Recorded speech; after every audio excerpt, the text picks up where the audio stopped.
Hello to everyone in the future. I'm Erin Molloy from the University of Illinois, Urbana-Champaign, and today I'll be presenting FastMulRFS, a fast and accurate method for estimating species trees under generic gene duplication and loss models. So to get going, here is a picture of a species tree showing how a set of species evolve from a common ancestor. And the utilization of whole genomes or genome scale data is expected to greatly improve species tree estimation. But while genome scale data sets are increasingly collected by large-scale sequencing initiatives, species trees are still typically estimated from fractions of the available data. So for example, in a recent paper by the 1000 Plant Transcriptomes Initiative, the green plant tree of life was estimated from approximately 400 single-copy genes. And this means that approximately 9,000 multi-copy genes were excluded from the analysis. Multi-copy genes evolve from gene or genome duplication events, and there's increasing interest in leveraging these multi-copy genes for species tree estimation. So this is the focus of today's talk, and in particular, we'll be viewing species tree estimation within a statistical framework where gene trees evolve within a species tree under a probabilistic model of gene duplication and loss, and then molecular sequences evolve down each of the gene trees. So our goal is to estimate the model species tree given the observed molecular sequences. Now, one of the fastest approaches to species tree estimation proceeds in two steps. In the first step, we estimate gene trees from the molecular sequences using traditional methods such as maximum likelihood. And in the second step, we estimate the species tree from the collection of gene trees that we just estimated in step one. So this second step can be performed with a variety of methods. For example, you might use a gene tree parsimony method such as dupe tree, or you could use a supertree method that has been adapted for multi-copy gene trees such as MulRF or AstroMulti. Now, a recent study actually compared these methods on simulated data sets. So the graph on your right is showing species tree error for the three methods. Going from left to right, we have dupe tree in blue, AstroMulti in green, and MulRF in red. And for this model condition, MulRF often has lower species tree error than AstroMulti. And this is noteworthy as the main result of this paper is a proof that AstroMulti is statistically consistent under the probabilistic model of GDL proposed by Arvested et al. And just quickly, we'll recall that statistical consistency is a theoretical guarantee about a method. And we say that a method is statistically consistent under a gene duplication and loss model if the probability that the method returns the true species tree topology goes to 1 as the number of IID samples, which in this case are gene trees, that are generated under the model and given to the method as input goes to infinity. Okay, so coming back to that prior study, we found that MulRF was one of the most accurate methods, but it was also one of the slowest. And in particular, MulRF has a non-deterministic runtime. So we were wondering if we could make MulRF faster without decreasing its accuracy. We were also wondering, why is MulRF so accurate? Could it also be statistically consistent like AstroMulti? I'll be addressing these questions in the remainder of this talk. So first, I'll present FastMulRFS, which is a polynomial time heuristic for the same optimization problem as MulRF. And then I'll show some results where FastMulRFS achieves similar accuracy to MulRF, but is dramatically faster. Then I'll show that FastMulRFS is statistically consistent under a generic gene duplication and loss model, provided that no adversarial GDL occurs. And I'll define adversarial GDL when the time comes. Okay, so to get going, MulRF is a heuristic for the NP-Hard-Robinson-Fold supertree problem. The input to this problem is a set of unrooted gene trees where TI is on species set SI. The output is an unrooted binary species tree T on the combined species set that minimizes the symmetric difference between the bipartitions induced by gene tree Ti and the bipartitions induced by the species tree. And this quantity is summed across all n gene trees. So on your right, there is a schematic showing that each internal edge of the species tree induces a bipartition. So that left internal edge induces the bipartition AB versus CDE. And that's because that edge, if you deleted it, splits the species set into those two disjoint subsets. Now, when gene trees evolve under a gene duplication and loss model, multiple leaves can be labeled by the same species, and in this case, the definition of a bipartition is less clear. Therefore, to compute the Robinson-Folds distance between a species tree and a gene tree, Chaudhry et al. First extend the species tree. So in this example, there's 2 copies of species A in the gene tree. So to extend the species tree, we would connect 2 copies of A to the leaf that's labeled A. So that is shown here, and we would repeat that for all of the species. And then we could relabel the leaves in a mutually consistent fashion, as shown here. So now, because each leaf in the species tree and in the gene tree is assigned a unique label, we can compute the RF distance in the usual fashion.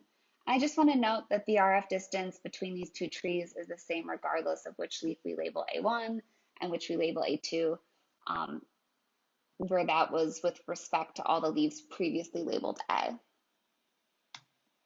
Okay, so our main observation in the FastMulRFS paper is that some edges in the gene tree cannot exist in any extended species tree. So for example, if we look in the gene tree on the right and we take the shortest path between A1 and A2, these edges are colored in red. We know that none of these edges can exist in any extended species tree because A1 and A2 will always be siblings in the extended species tree. Therefore, we can relabel the leaves with their original species labels. We can collapse the edges that cannot exist in any extended species tree. And now, all the leaves with the same species label will be adjacent to the same internal node, so we can actually prune the duplicate copies from the gene tree. And we can also do this from the species tree.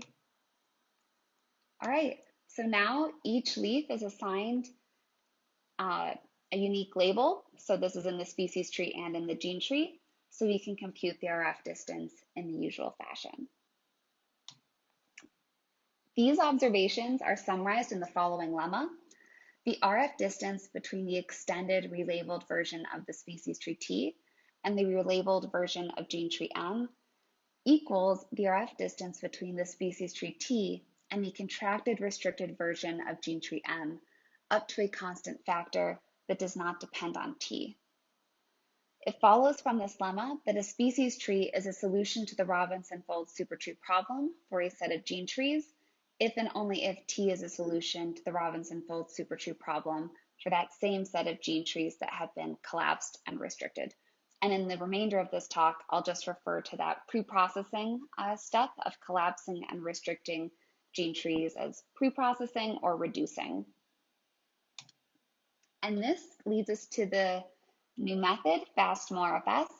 So in the original method, MulRF, we would extend the candidate species tree onto this larger leaf set, and then we would use a heuristic for the Robinson-Folds supertree problem.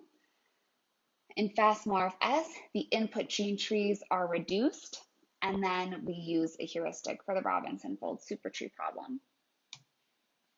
So that second step for MulRF combines an algorithm for finding a locally optimal solution with hill climbing.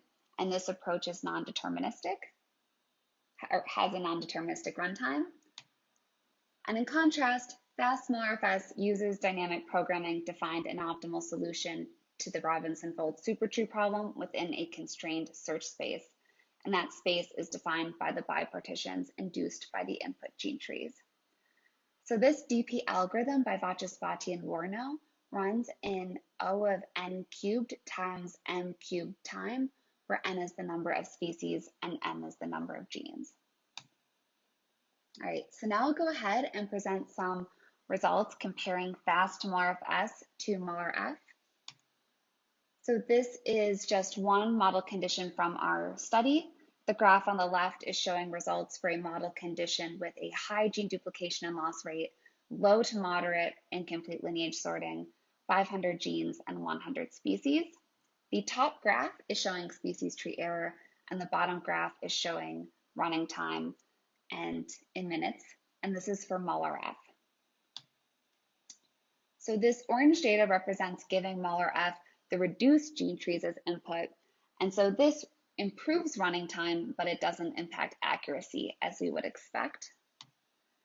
And this green data represents FastMulRFS, so this has the reduced gene trees given to a dynamic programming algorithm. And so this is similar in accuracy to the other two approaches, but it's dramatically faster. So for example, MulRF is running for over 125 minutes on average, whereas FastMulRFS is running for less than 5 minutes on average. And this same trend held for other model conditions explored in our study.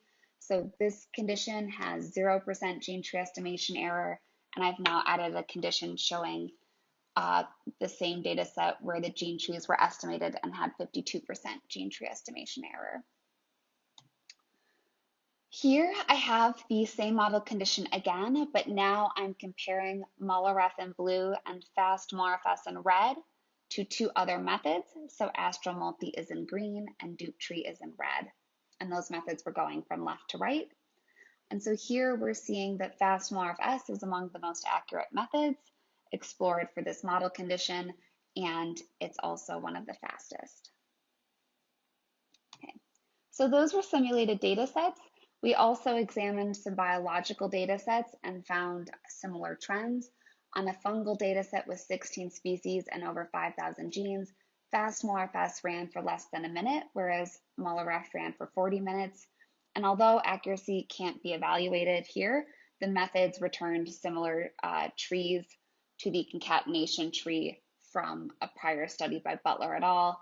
And the differences between trees were minor, given how Butler et al. Performed their analysis, which used constraints.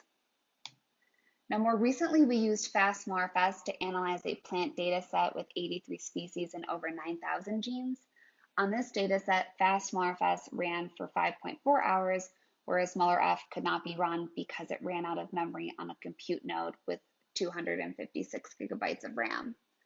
This is ongoing work, but our preliminary analysis found that FastMulRFS is similar to the Astral tree found in the study by Wickett et al. Okay, so lastly, I'd like to provide intuition on why FastMulRFS and MulRF are so accurate. And so this is related to there being a connection between the Robinson-Fold supertree problem and gene duplication and loss. So here I'm showing you a species tree on your left and a gene tree on your right. And this gene tree evolved within the species tree with one duplication. So if you look at the clades on the left and right of the duplication, you'll see that they agree with the species tree. And in this case, the duplication hides the bipartitions because the edges appearing in red would not exist in any extended species tree. Now, if a loss occurs after a duplication event, it may reveal bipartitions. So in this case, it reveals a bipartition separating species B and C from the remainder of the species. And this bipartition agrees with the species tree. But other patterns of losses after a duplication may result in bipartitions that disagree with the species tree. So in this case, the loss pattern produces a bipartition separating AC from the remainder of species, and this does not exist in the species tree, and so we refer to it as the result of adversarial GDL. Okay, so from this intuitive explanation, you can see that the solution to the Robinson-Fold supertree problem, given reduced gene trees, is a statistically consistent estimator of the species tree under a generic GDL model, provided there is no adversarial GDL. And we conjecture that the solution to the Robinson-Fold supertree problem is a statistically consistent estimator of the species tree when the duplication and loss rates are set so that the probability of adversarial GDL is sufficiently low. So we've addressed these initial questions that I posed in the beginning, but future work is still needed. So we'd like to examine the statistical consistency of FastMulRFS under more general model conditions that could include other sources of gene tree discord, such as incomplete lineage sorting. We'd also like to evaluate performance on other biological data sets and data sets simulated under other model conditions. And then lastly, we'd like to compare FastMulRFS to other methods, for example, a co-estimation method, PhilDog, and a recently developed method called APRO. With that, I'd like to acknowledge my PhD advisors, Tandy Warno and Bill Groff, as well as my collaborators and funding sources. Lastly, thank you for your time and attention, and I look forward to taking your questions.